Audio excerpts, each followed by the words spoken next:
Эфирда Яңа көн информацион музыкаль панорамасы.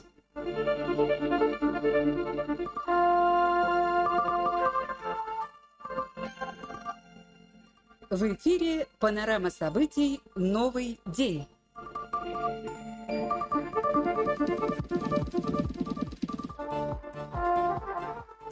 Muhterem kardeşler, hemmegizge de kabat hayırlı istetilep. Turdan tur efirde Tatarstan Devlet Radyosu'nun Yaңа kün tapşırığını devam ettiremiz. Stüdyada men jurnalist Razin Nurulin işleyim. Hazır 7 saat 11 minut. Bizden stüdyada 555 13 hem 555 14 telefonlar işley.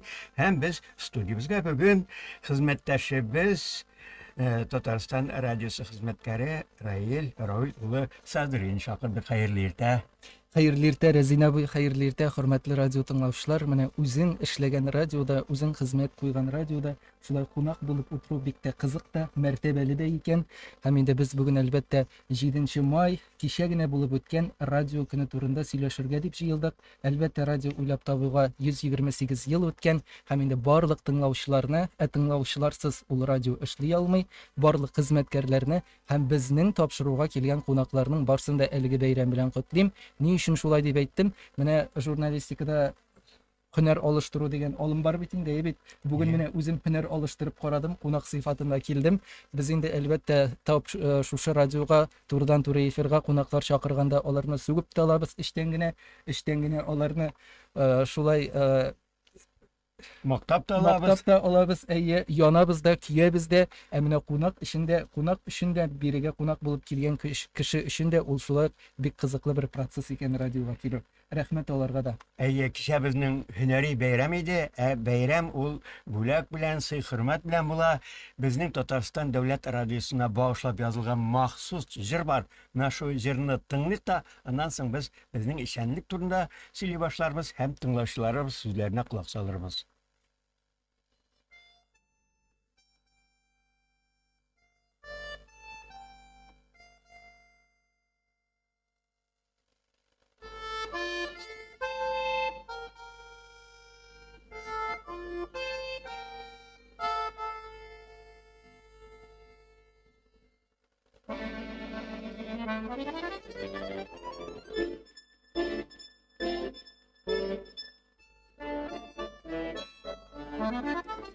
Яңа хәбәрләр тарата калсын хәрифтә.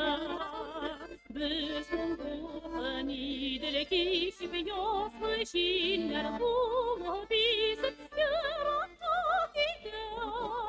Казан сели, тыңла туган, тыңла. Казан булган куәт, кушын безнең Казан сели. Сағынсаң татар жырларын Казан үзлә. Кыскасы да, ызыны да, мұңлысы да, қысығы да жырдың көп бізді. Казан сели, тыңла туған, тыңла.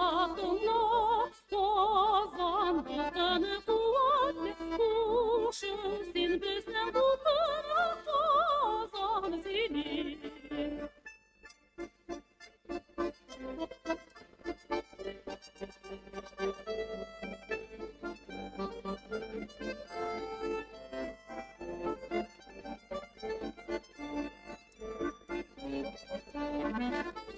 Таралап Казан дулкыны туган ил уйлап, инни дулкын иделәрне күпме дәртле күңелләрне җыр белән сыйлап.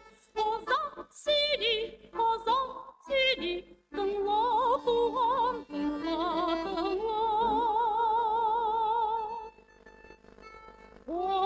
Казан булганы куәтле, кушың сен безнең булганы.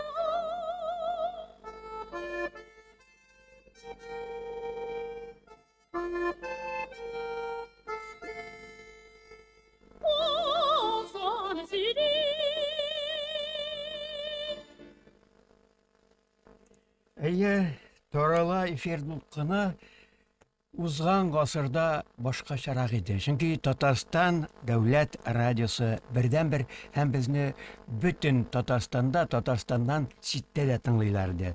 Заманалар үзгәрә тора, һәм инде яңа гасырга килеп кергәч, иреле-ваклы, күп санлы радиолар барыкка килде. Biz аларның барсына да хөрмәт белән карыйбыз. Шулай да Раил менә күп санлы радиолар барыкка килү Татарстан дәүләт радиосы эшчәнлегенә ничегрәк йогынты ясады дип саныйсың яшь галим буларак? Яшь галим буларак дип бик мактап җибәрдегез инде Рәзин абый. Әлбәттә инде без студентларны, шулай шәкертләрне укытабыз. Казан Федераль университетында практик дәресләр алып барам. Бүгенге көндә аспирантураны тәмамладым бит инде узган ел гына. Әлбәттә, радио эшендә һәм менә шушы үзгәрешләр, яңа радиостанциялар барлыкка килү, ул Татарстан радиосына да ниндидер зур булмаса да, бераз гына булса да үзгәрешләр алып килде.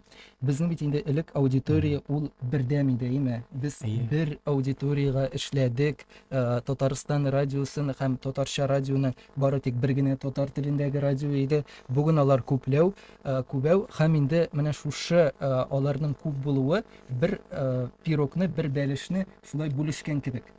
Без әлбәттә шушы аудиторияны күп радиостанциялар бергә бүлешәбез. Һәрберебез әлбәттә аудиторияның игътибарын үзенә җәлеп итү өчен эшли. Әмма шулай да аудиторияның мөмкинлекләре һәм аның кызыксынулары артты, ул үзенә кирәген сайлап ала. Татарстан радиосын халык ни өчен тыңлый дип уйлыйсыз менә үзегез? Әлбәттә, Татарстан дәүләт радиосы 95 елдан артык инде ул бары тик дөреслекне җиткерә тыңлаучыларыбызга. Тыңлаучы игътибарын җәлеп итим дип ниндидер ялган мәгълүматлар бирми эфирга, чөнки бүтән мәгълүматлар расланган булырга тиеш, ул тыңлаучыны ышандырырга тиеш. Һәм инде тыңлаучы журналистка да ышанырга тиеш. Әлбәттә, инде радиостанция, менә безнең Татарстан дәүләт радиосы, ул һәр вакыт халыкка дөрес тикшерелгән мәгълүмат җиткереп килде. Һәм менә шуның белән ул бүгенге көндә дә үз кыйммәтен, үз дәрәҗәсен югалтмый. Аннан соң классика жанры дигән әйбер бар бит әле рус телендә, әйме шундый әйбәре бар. Ягъни безнең Татарстан радиосы ул радио журналистиканың, классик радио журналистиканың барлык жанрларында кулачлап бүгенге көндә эшли. Классика әлбәттә ул бер вакытта да искерми, бер вакытта да үз актуальлыгын югалтмый. Менә костюм, шалбар кигән кешене, классик костюм, шалбар кигән кешене һәр вакыт пөхтә буларак беләбез бит инде, әллә каян танып алабыз. Ул һәр вакыт игътибар үзәгендә була. Менә безнең Татарстан радиосы да һәр вакыт шулай игътибар үзәгендә һәм бер вакытта да актуальлыгын югалтмый. Яңа радиостанциялар барлыкка килсә дә, алар безне яңа эшләргә, яңаша эшләргә, яңа формалар уйлап табырга, форматларыбызны үзгәртергә җилкендереп кенә торалар. Менә инде безнең 2020 елдан бирле Татарстан авазы дигән үзебезнең интернет радиостанциябыз эшләп килә. Бу хакта иркенләп сөйләшербез, безгә тыңлаучыбыз шылтырата. Без сүзне аңа бирик, тыңлыйбыз, рәхим итегез. Алло, Тыңлыйбыз. бу сезне Наиля Гараева котлый. Мен сезне туган көнегез белән, радионың туган көне белән котлыйм. Мен үзем тәрбияләндем, үстем шушы радионы тыңлап. Шуңа күрә минем сезгә бик зур рәхмәтем. Һәм дә ки сез зур эш башкарасыз. Һәм Ходай Тәгалә үзегезне ярдәменнән ташламасын. Сезгә иң изге теләкләр. Рәхмәт яусын, Наиля, рәхмәт яусын. Раилга бигрәк тә инде без аның белән күп таныш, шуңа күрә аңа да бүген бигрәк зур рәхмәтемне, котлавымны башкарам сезгә. Исән сау эшләгез, сез зур эш башкарасыз.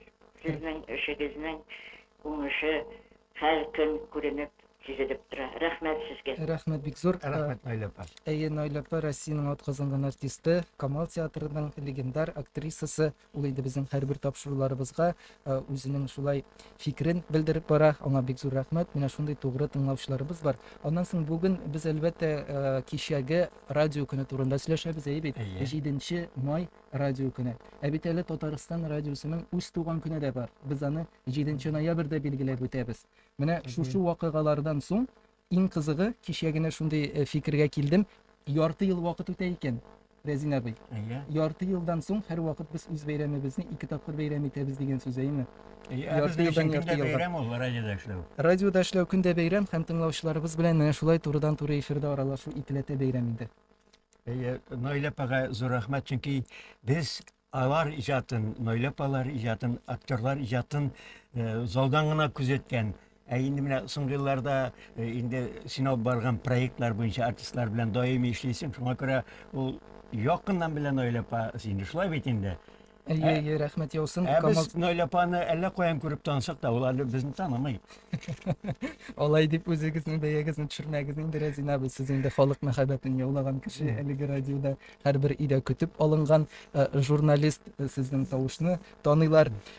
Менә бит инде хәзер үзегез әйтмешли, сезнең тавышны танысалар, әйме? Хәзер радиода эшләүчеләрне күреп беләләр. Менә шушы яңа технологияләр һәм инде яңа интернет технологияләр менә шушы ачыклыкны безгә тәэмин итте. Ягъни һәрбер кеше Резин Нуруллин ул ниндирәк икән, Раил Садри ул ниндирәк икән дип безне теләсә кайдан таба алалар, теләсә кайдан күрә алалар. Димәк, радионың менә шушы бераз гына булса да серлелеген без югалттык. Менә радио дигәннән соңгы соннарга игътибар итик әле, Резин абый. Менә ВЦИОМ дигән оешма бар бит инде безнең бөтен Россия иҗтимагый фикерне өйрәнү оешмасы үзәге һәм 2021 елда алар шундый сораштыру үткәргәннәр, радионы күпме кеше тыңлый дип. Ни өчен 2021 ел дим? Без инде әлбәттә соңгы мәгълүматларга таянып эшлибез, тикшеренүчеләр һәм инде соңгы тикшеренүләр нәкъ менә шушы елга карый. Радионы безнең илдә, Россиядә һәр кешенең 2 кешенең берсе тыңлый. Ягъни 55% кеше радионы көн дәвамында гомумән менә көнгә бер булса да радионы кабызып ала икән. Һәм радионы иң еш һәм иң популяр тыңлаган урын булып, ул бүгенге көндә автомобиль санала. 59% кеше автомобильдә радио тыңлый. Икенче урында ул әлбәттә йорт эчендә, ягъни өйдә тыңлау, һәм өченчедә дачада яки шәһәр читендәге өйдә тыңлау. Һәм иң кызыгы, менә радионы кем уйлап тапкан дигәндә, безнең илдә инде әлбәттә Александр Попов дип җавап бирә бөтен кешедә, ләкин менә шушы сан 2021 елда ул 63% кына булган. Әгәр дә без 2009 еллардагы санга карасак, шушы ук сорауга, анда инде 90% кеше җавап биргән Александр Попов дип. Ягъни менә шушы белемнәр сайыга бара икән безнең, бәлки инде монда мәктәптә, ниндидер физика дәресләрендә дә бу әйбергә игътибар юктыр, ләкин менә 63% кеше Александр Попов уйлап тапканын белә. Һәм әлбәттә пандемияда бу радионы тыңлауга инде үзенә бер күрә өлеш кертте, үзгәрешләр алып килде. Һәм радионы тыңлаган кешеләрнең күбрәк өлеше, ул 77%, ул музыкага игътибар итә, музыка тыңлауганың ихтыяҗы бар һәм яңалыклар тыңлый. Әгәр дә без 2000 еллардагы саннарга игътибар итеп карасак, монда яңалыклар тыңлау күбрәк иде. Менә музыка әзрәк иде. Бүгенге көндә ихтыяҗ музыкага. Раил, без бүгенге тапшыру башында әлбәттә радионың бүгенге эшчәнлеге, безнең алда торган бурычлар турында сөйләрбез. Ләкин менә бөтен коллектив белән радио тыңлаучыларны очраштыру мөмкинлеге ул менә нәкъ бүген бездә кемнәр эшли? Бер тапшыру барганда 2-3 кешенең исемен ишетәләр, авторны, операторны һәм башкаларны. Мин бүген бездә эшләүчеләрне тыңлаучыларга әйтеп үтәсем килә, чөнки кемнәр эшли икән дип кайберәүләр әле барысында белеп тә бетермәскә мөмкин. Мәсәлән, бездә инде узак еллар дәвамында Нәсим Акмал эшли. Ул әдәби драматик тапшыруларның баш мөхәррире, аның башында нинди уйлар кайнаганын без эфирда күрәбез. Чөнки бик күп тапшыруларны уйлап таба, буларга без тукталырбыз. Менә шул редакциядә син дә эшлисең, әйме? Менә Мәскәү ашада тыңлаучыларыбызга таныш булган Майя Швецова. Шулай бит инде. Ул соңгы елларда эшли башлады. Соңгы елларда һәм инде ул татар мәдәниятын рус телле тыңлаучыларга ирештерү максаты белән безнең сафларга килеп кушылды. Аның тапшырулары менә татарча концертлар, инде алар Россия күләмендә, федераль күләмдә яңгырыйлар. Алар әлбәттә соң була инде шимбә көнне 12-10 минутларда, төнге 12-10 минутларда, ләкин шулай да татар җырлары бөтен ил күләмендә яңгырап тора бүген. Бу безнең бик зур казанышыбыз әлбәттә. Әлбәттә, озак еллар Дания Гайнетдинова эшли. Менә аның балалар өчен әзерләгән тапшыруларын беләләр. Һәм шулай ук Татарстан тупында тапшыруында әзерли ул. Гөлназ Ибраһимова, аның тавышы радиода гына түгел, телевидениедә яңгырап тора. Тыңлаучыларыбыз карыйлардыр Татарстан дәүләт телевидениесендә. Безнең режиссерыбыз Рамил Хидиятуллин. Менә Рамил абый әле безнең Нойлапа алдарак кына чыкты бит, әйбит. Нойлапаның да шәкерте улансын да әйтеп үтәргә кирәк. Әлбәттә. Һәм инде менә Идел белән Урал арасында дигән тапшыру озак еллар тарихы озын аның. Һәм менә ул тапшыруларны ул гына түгел, башка ул тапшыруларны санап кисәң бик күп вакыт үтәр иде. Йолдыз Скрипастина баш мөхәррир әзерли, аның җитәкчелегендә әзерләнә. Һәм менә шул ук редакциядә безнең Диләрә Гафурова яшь журналист. Менә тапшыруларны санап китергә озак вакыт үтәр иде дидегез дә, күптән түгел генә әле шушы көннәрдә радио көненә карата Ирек мәйданы журналыннан миннән комментарий алганнар иде. Менә мин махсус санап чыктым, үзебезнең программаны алып, бүгенге көндә без ничә тапшыру эшлибез икән дип. Ничә дип уйлыйсыз? Санап барганым юк, бик күп. Менә мин махсус санап чыктым, үземә дә кызык булды бусан. 45 исемдәге тапшыру гына чыга икән бездә. Һәм безнең коллектив бит инде ул кадәр зур түгел, бит санасаң да менә иҗат коллективы дип әйтергә кирәк. Әлбәттә аның техник хезмәткәрләре дә бар әле. Менә 45 исемдәге тапшыру чыгарабыз мөмкиндә эфирга. Һәм Диләрә турында аерым әйткәндә, ул безнең инде Казан федераль университетында укый, журналистика факультетында, бүген инде 2нче курста. Аңа әлбәттә менә хәзер сессиялары башлана, шулай ук уңышлар телибез. Һәм инде менә шактый еллар эшләй бездә Ания Гыйбадуллина, яшь Казан дәүләт университетын ул вакыттагы тамамлап кызыл диплом белән Татарстан радиосына килде. Һәм хәзер радиода да эшләй, телевидениедә эшләй. Гаиләсендә бара 2 баласы бар, ире белән матурган әйтеп яшиләр. Менә шундый журналистлар эшлиләр, шулай бит. Әйе. Тәминә техник хезмәткәрләргә килгәндә безнең тавыш операторлары 53 ел дәвамында Татарстан радиосында эшли, Татарстанның атказанган мәдәният хезмәткәре Сания Хамматова. Шулай ук озак еллар эшлиләр Гөлнара Хикматуллина, Гөлүсә Фаизова. Безнең мөхәррирләр бар Вәзирә Зиятдинова, Миләүшә Җиһаншина. Менә эфирда утыра безнең Ләйсән Мәүлиева, алар өчәү эшлиләр. Алар Татарстан радиосына карамасалар да, алар Татарстан радио тапшыруларын даими эфирга алып баралар. Бай бит инде. Алар безнекеләр инде. Безнекеләр. Әйе. Алардан башка без эфирга чыга алмыйбыз. Чыннан да кызларга бик зур рәхмәт. Ләйлә Сәлах һәм инде Гөлшат Төхмәтуллина. Әйе, менә алар өчәү. Менә шул безнең хезмәткәрләр белән таныштырдык. Хәзер инде дәвам итик. Менә безнең соңгы елларда төрле проектлар эфирга чыга башлады. Һәм инде менә бая Нәсим Акмалның башында нинди уйлар кайный дип әйттем бит. Ул синең башта да шулай ук, Нәсимдә дә нәкъ шушы тапшыруларны нигездә сез әзерлисез. Шулар турында сөйләсәгез.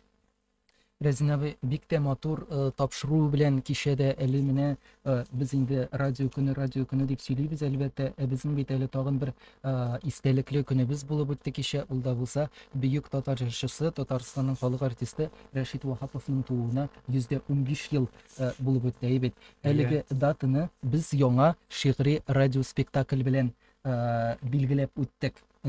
Ул инде Татарстанның халык шагыйре Ренат Харис әсәре буенча эшләнгән җырчы Рәшит Вахапов дигән шигъри яңа радио спектакль булды. Әле менә узган ел без әлбәттә 4 әсәр эфирга чыгардык. Бу инде Татарстан Республикасы рәисе каршындагы татар телен һәм Татарстанда яшәүче халыклар вәкилләренең туган телләрен саклау, үстерү мәсьәләләре комиссиясе рәисе ярдәме белән без 4 яңа радио спектакль эшләдек. Ул инде Галимҗан Ибраһимов әсәре буенча Казак кызы һәм Заһир Бигиев әсәре буенча Зур гөнаһлар, мин үзем менә Фатих Хөсни буенча Йөзек кашы дигән радио спектакль һәм инде Габдулла Тукайның Исемдә калганнар әсәре буенча яңа радио спектакльләр эфирга чыкты. Моннан тыш та башка бик күп тапшыруларыбыз булды. Ул инде менә Фәнсиярләр клубы дигән проект белән без бик шаулап алдык бит инде. ул татар телендә сөйләүче яшь галимнәрне һәм төрле телләр, бик күп телләр белгән яшь галимнәрне эфирга чыгарып, татар теленең киләчәге бар һәм татар теле ул фән теле дә була ала дигән фикерне җиткердек. Һәм менә радио спектакльләр дигәннән Дигәннән әзгә туктап торыйк. Без дәвам итәрбез. Безгә шылтыратучы бар. Шулай да әйтеп үтим. Менә безнең Татарстан дәүләт радиосын Тәүфыйк Камартин улы Сәгыйтовтан башка күз алдына китереп булмый. Шулай бит инде. Ә безнең Татарстан дәүләт телерадио компаниясын Фирдус Салих улы Гималдинов җитәкли. Моны да безнең тыңлаучыларыбыз белеп торырга тиешләр. Менә хәзер безгә элемтәгә чыгучы ниләр әйтер тоташтырыйк. Тыңлыйбыз, рәхим итегез. Хәерле иртә. Хәерле иртә. Без үзебезне ишетәбез, сезне ишетмәйбез. Радио алгычның тавышын бераз гына басып куйсалар. Әйдәгез соңрак тоташык, Рәзин абый. Сөйләвебезне дәвам итик, менә без калдык шул моментта, шул мизгелдә, менә тиздән яңа бер радио спектакль эфирга чыгачак. Ул инде шагыйрь Рафис Курбан әсәре буенча. Ул да безнең хезмәттәш иде. Безнең хезмәттәш иде, әйе, шагыйрь, язучы, соңгы арада бик күп романнар, бик күп повестлар яза ул безнең. Һәм инде менә укучылар тарафыннан җылы кабул ителгән Тәүбә көне дигән әсәре буенча яңа радио спектакль эшләнеп ята бездә, Рәзин абый. Әлбәттә, алар әле алга таба да булачак. Без алар белән тыңлаучыларыбызны таныштырып барырбыз. Инде мин хәзер үзем эшли торган берничә проектка кагылып үтәсем килә. Ул да булса аның беренчесе һәм бик яратып эшли торган проектым.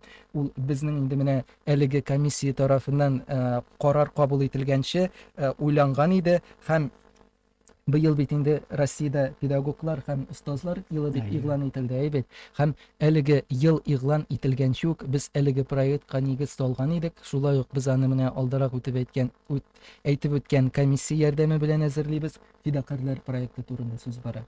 Бик мәгънәле, бик җитди һәм бик кирәкле проектларның тапшыруларының берсе. Күпме без менә татар теле укытучыларын һәм гомумән туган телгә мәхәббәт тәрбияләгән милли мәгариф өлкәсендә эшләүче бакча тәрбиячеләрен эфирга чыгарабыз, аларны тыңлыйбыз, борчу зарларын ишетәбез һәм инде шушы юнәлештә татар телен өйрәтү юнәлештә булган тәҗрибәләре белән дә уртаклашалар. Тагын мөһимлеге нәрсәдә әлеге проектның? Менә син радио кешесе беләсең, безнең иң беренче планда тыңлаучы. Безгә тыңлаучы элемтәгә чыга. Шуңа күрә сүзне аңа бирәс. Аннары син белән дәвам итәрбез. Хөрмәтле Хәерле көн, хөрмәтле радио тыңлаучылар. Хәерле көн. Тәлгат булды бу. Бидә эшләүче Рәзин, Раил әфәнделәр. Мин әле радио сөйләп киттем әллә дип торам, Рәзин абый үзеннән үзе. Әйе. Иң беренче чиратта сезне менә шушы олы вакыйга дип әйтгәндә бөтен татар халкы тормышында булган зур вакыйгалар белән котлыйм. Менә тиздән безнең радионың бит инде 100 еллыгы билгеләп үтеләчәк, әле былтыр гына 95 еллыгын билгеләп үттек. Шундый зур вакыйгалар белән котлыйм. Бүген инде менә радио көненә җыелгансыз бик яхшы. Ихлас күңелдән котлыйм. Беренче сүз әйтеп үтәргә мөмкинме? Мин түзәлмәдем, шалтыраттым инде радиога. Мин һәр көнне Татарстан радиосын тыңлыйм, һәр көнне ачып куям иртүк туру белән. Бер шундый үзем ашыйсым килә сүземне. Менә мин бит инде Башкорт дәүләт университетында укыдым. Шуннары 5 ел укыганнан соң безне Оренбург өлкәсендәге Тоцкий лагере диләр инде. Менә шунда хәрби сборга җибәрделәр. Шунда көннәрнең берендә бу җәй көн инде матур, теге июнь айлары булды микән инде, июль айлары булды микән. Бөтен дәресләр тәмамлангач кичке 10 тирәсе булды микән инде. Шунда каяндыр бик матур итеп татар җыры ишетелә. Мин теге без инде ниләрдә генә эшләдек, палаткаларда тезелеп киткән инде. Мин әйтәм, кайсы палаткадан ишетеләсең бу матур җыр дип хәзер торып чыктым да колак салып йөрим инде. Шуннан якынлаштым, таптым мин аны. Теге рөхсәт сорап кына лагерьнең теге ишеген ачтым дигән кебек. Шуннан бер студент инде алып килгән үзе белән транзистор шушы Татарстан радиосын Kuyup kişki konser tınlap yatam. Men etem ruhsat etseniz men de tınlar edem etem. Bik nık yaratam tatar jırlarım dedim. Gözlerime yaşlar geldi şu vakıtta. Mına Tatarstan radyosu şunday özünden şitke jibermi turgan, kaya ketsen de özüne tartıp ala turgan, senin bilen yoldaş bola turgan radyo ol, kadirli radyo tınlauşular. Anları näsegine dibetim mına benim yaratkan bir sözüm var. Ne bitinde bunlar olmaşına birevler kile, birevler kitedi bize toylar şunun şekilde Tatarstan radyosunda da şunday ulu şahıslar işlegen bitinde Şamil Usmanov başlap jibergen yigit salgan radyoda Ündalarını sanap çıkarışına da көп vakit gider idim. Bir ikisini aytıp gitem. Ömer Beşirov kebek bizning xalq yazuvchisi, Qavi Najmi kebek ataklı yazuvchi, ataklı kompozitor biz Salih Saidashevlar ishlagan radiodalar bek ko'p endi. U sanab qana chiqarib tugul. Mana men shu radioga ishga kelib, shunda ko'pmidir o'zimning xizmatimni qo'yib dege zerre xatligine dilerimde. Şunday radyonun yaşatuga ilişkirtuğuma bikni gururlanamın, bikni xsiginemin. Şunları mına işe kilgende min baya etkenim biterler. Şunday yaratkan sözüm var. Bet yaşlar kilgeçtin min sırıydım. Sen Tatarstan radyosunu tınlap üstünmesin. Enem enkeşmesin, ilkeşmedip. Qaysı bir sayta evlini dulkunda serisin dilerimde. Qaysı birisi şunda tınlaştıramın dedi beytelerimde. Şunları mına ələ studiyada oturğan Rail Sadri'dan soradım kilgeçten işke. Bundan 5-6 yıl elektriğinde o. Önüm sen bizim radyon tınlanmıştın dedim. Bir kimini soradım da bu klip kine koydum. Atı üretip yılmayıp koydu da bitti şunun bilen. Şundan ikinci kine de tağım sırayım. Neytem Rail kişi dikerisi benim sırauğa cevap vermedin demin. Radyonu sen tınlanmıştın mı? Dağığa dağıy. Aytayım mı? Men Tatarstan radyosun Annemnin karnında şakta tınladım dep aytdı da men sözsüz kaldım, önsüz kaldım. Mana şunday yaşlar keldi radyoga. Men bek katı seyinaman. Mana şulay tınlap ösken radyonun bütün kuhnesin, bütün nişek işlenesin, nindi digrimtlar kuşarga kerek ekenini tapşular ezirlegende bilgen yaşlar kelüne seyinaman. Mana şulay bulganda bizim radyobuz yaşar demin. Әлгі вакытта менә bizim җитәкчебез Тәүфик Камаретдин улы Сәгыйтов бит инде ул белмим инде ничә 60 ел монда эшли башлаганда була без аңарга сәламәтлек телик. Радионы авыр вакытларда теге карап штурвалы артында алып барган капитан шикелле уланы авыр вакытларда олы юлда адаштырмыйча, батырмыйча дигән кебек алып чыкты. Менә хәзер инде Аллага шөкер Радиобыз мотор ettirip texnik yaptan cihazlanışı da eybet. Hizmetkarları da tırış, işçen. Men Tevfik Kamaretdin ulla ayırım rahmetimle aytam. Onları mına Nasim Akmal'ını bilesiz bitindi. Ay menin anlatınlıyım tapşularım. Men yaşlarga da aytam mına işke girenesiz gitse Nasim abıyığızın tapşularım tanlağız dep aytganim var mına Rayil şahit bulur. Mana şunday jurnalist biz işlibizin Ali efirde oturgan mana Arazin Axlon oğlu Nurullin indi hazır. Bizim radyodan da kart bugayımda yaş boyunca da, stajı boyunca da Onun şayartı aytam indi. 70 yaşadı. Jurnalistlar, dağın indalar көп indi mana Arazin aytып ketdi. Şinap da hazır kollektiv bu kadar zor түгел, элекеге шикелле 30-40 кеше эшләми. Бірнеше генә кеше теге әйтергә яратабыз. Без әз ләкин тельняшкалар кигәнбез диләр. Менә шушы аз гына составта далар шушы 6 сәгатьлек көнне тапшыруларны әзерләп баралар. Мин Кичкенә дә төшкенә. Әлдә мин бәйләнешне өзмим бит инде. Талгат булар турында без әйтербез инде. Рәхмәт сиңа, чөнки безнең коллективны тилгә алдың, без аларны исемләп барысында санап чыктык инде, әйме? Ерактан, Башкортстан җиреннән элемтәгә чыккан өчен, безне бәйрәм белән кутлаганың өчен рәхмәт. Әйтеп бетерәм сүземне. Әзин сүзем бетте. Менә шул син минем авызымнан тартып алдың. Мин монда менә бит инде тыңлаучылар белә торганда күбесе белмиләр менә. Тактан бер кызыклы фикер әйтим инде. Җырчы Рәшит Сөләйманов бар бит. Менә шул бер көннәрне уразага әйтеп белә кытлый мине. Шуннан моның беренче сүзе нәрсәдә? Менә мин әйттем бит, син эштән китсәң дә, сине барыбер чакыртып алалар. Барыбер чакыртып алалар дип әйттем ди. Менә мин ди сине көн ятыңнан ул мине уйлый икән, мин радиода һаман да эшлим дип. Ну, эшләвен мин, ләкин читтән торып бит инде. Интернет заманы хәзер. Рәфит абый, мин үземнең туган ягымда, ватанымда яшим хәзерге вакытта. Ул ишетергә дә теләми, ул аны белми дә микәнендә. Әйеме димин сине дә иртән дә тыңлыйм, төштә тыңлыйм. Әйттем бит сине чакыртып алалар дип әйтеп ди. Синсез радио бармы дип ана шундый күңелгә теге сарымай булып ята торган сүзләр. Аңардан түгел башкалардан да ишетәм. Мин Татарстан радиосы өчен теге намаз сайын рәхмәт укыйм, яшәсен. 95 яшьтә яшәсен, 100 яшькә дә җитсен.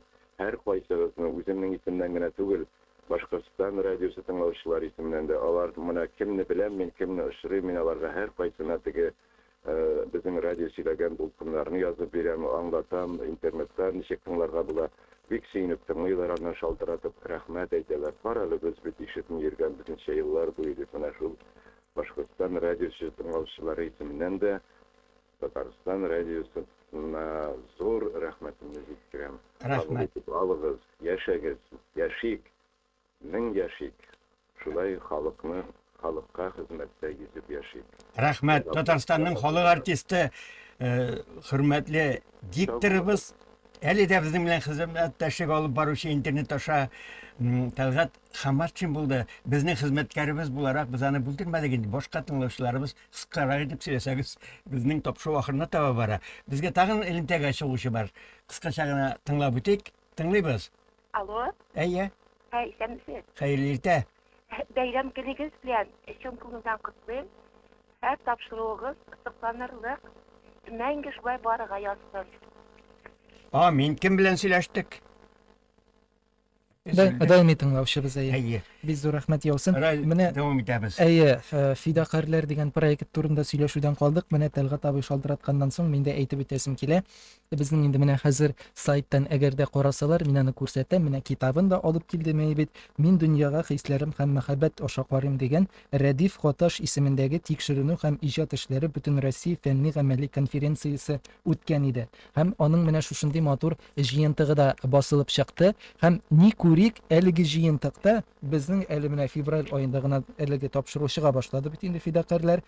Әлеге җыентыкта фидакарлар тапшыруы турында Асылова Чулпан Әсхәт кызы дигән укытучы дип аңладык инде без аны. Башкортстан Республикасының Уфа шәһәреннән менә шушы тапшыруга карата үз фикерен язып җибәргән. Димәк, безне Башкортстанда да тыңлыйлар һәм безне Башкортстанда да беләләр. Аларга әлбәттә менә шушы тыңлаучыларыбызга бик зур рәхмәт үзләренең фикерләрен әйтеп җибәргәннәре өчен. Безнең өчен бу әлбәттә бик күңелле булды. Һәм фидакарлар тапшыруын башлап җибәрүебез әйттем бит инде, быел бит инде педагог һәм остазлар елы булып санала. Әлеге ел күләмендә бигрәк тә актуаль. Икенчедән, без тыңлаучыларыбызга саф татар теле, саф татар сөйләме ул нинди булырга тиеш дигән функцияны һәм нинди булырга тиеш дигән мәгънәне җиткерәбез. Чөнки эфирга килүче татар теле укытучылары алар камил дәрәҗәдә татарча сөйләшәләр.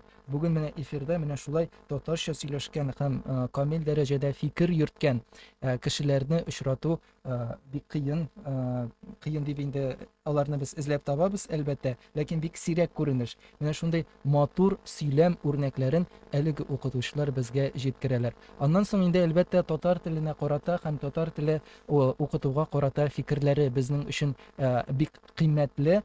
Алар барсы да тырыш укытучылар, алар барсы да тырышып, янып киеп үз эшләре өчен бирелеп эшләүчеләр. Һәм гомумән мәктәптә татар теле укытучысы булып эшләүче бер генә кеше дә көн үз сынга йөрми торгандыр бүгенге көндә. Әлбәттә, менә шушындый мәгънәле проектыбыз ул әле дәвам итә. Безнең әле бик күп яңа укытучылар, яңа шәхесләр белән очрашасыбыз бар. Без инде милли мәгариф өлкәсендә эшләүче шундый галимнәрне дә чакырырга уйлыйбыз. Яшь укытучыларын да чакырабыз. Аннан соң икенче проектыбыз менә без безнең заман каһарманнары дигән яңа тапшырулар циклы башлап җибәрдек бит инде.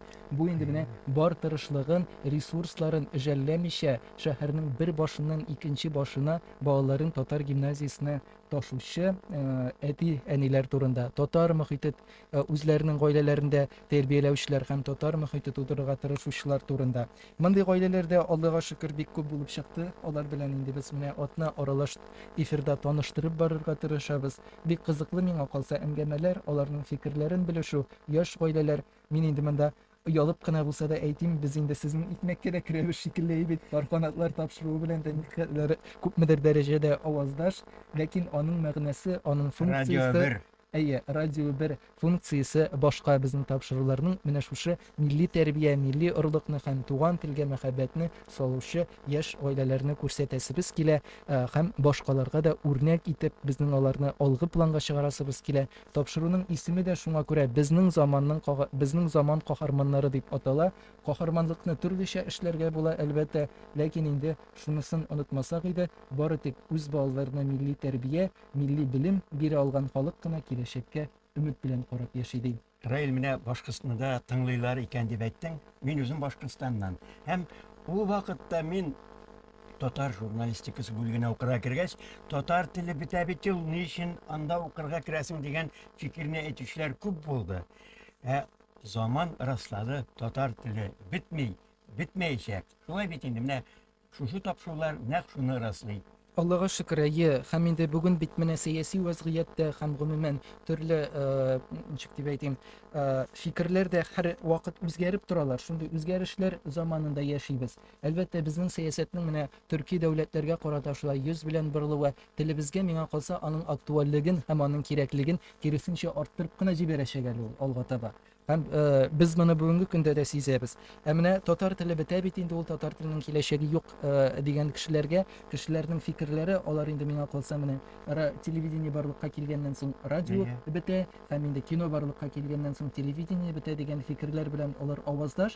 Ләкин инде бу фикерләргә карата инде 20нче гасыр башында безнең немец галиме, алман галиме Риппель дигән галим, ул үзенең законын уйлап тапкан һәм әлеге закон нидән гыйбарәт? Әлеге закон һәрбер яңа барлыкка килгән гаммәви мәгълүмат чарасы, ул әлбәттә яңа үскән формада була һәм әлеге гаммәви мәгълүмат чарасы бер вакытта да искесен үтерми һәм юкка чыгармый, бары тик яңа аудитория, яңа өлкәләрне яулый дигән закон уйлап таба ул. Һәм инде яңа өлкәләрне яулый дигәннән менә интернет радио турында берничә сүз әйбит.